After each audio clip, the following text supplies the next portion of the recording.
বলছে এখানে পতি ওখানে পতি, কপত কপতিকে জিজ্ঞাসা করছে তোমার এখানে বলুন তো আমাদের যাদের পতি দেবতা আছে তাদেরকে কটা করে পতি গো?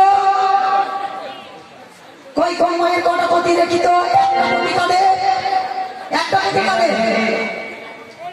একটা পতি কাদের? বাহু তো নেই। আর দুটো পতি কাদের আছে? কই দেখি। একটা পতিতেও হাত তুলছেন না, দুটো পতিতেও হাত তুলছেন না। বাহু তুললে তবে তো বুঝবো যে কার কটা পতি। দুটো পতি কাদের? এই দেখুন এই বলি দুটো পতি এখানেও আছে অনেকজন। আর একটা পতি কাদের? আপনার একটা পতি।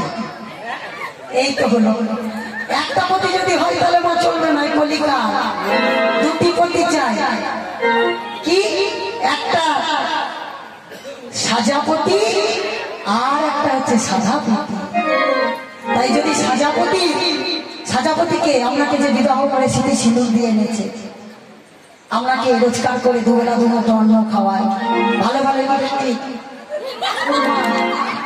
অনেক কিছু কিনে দেয়। এখন আবার কি ওই চোখা টোখা কি সব বেরিয়েছে, না দিলে হবে না। বলছে চোখা না দিলে আমি তোমার ভাব খাবো। তোমার বুঝতে পারছেন কি যুগ এলো? সাজাপতিকে এত কষ্ট দিচ্ছেন, কিন্তু সাধাপতি যে আপনাদেরকে কষ্ট দিচ্ছে। সাজাপতি তো কিছু করতে পারে না, যদি না দেয় যেমন করে দিতে হবে।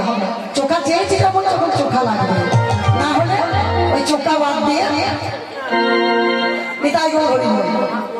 হ্যাঁ।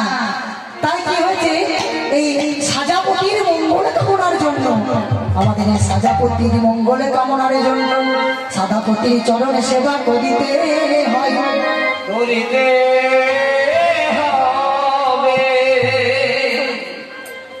তাই এই সাজাপতির মঙ্গল কামনার জন্য সাধাপতি অর্থাৎ শ্রী গোবিন্দের চরণ সেবা করতে হবে, চরণ সেবা করতে হবে।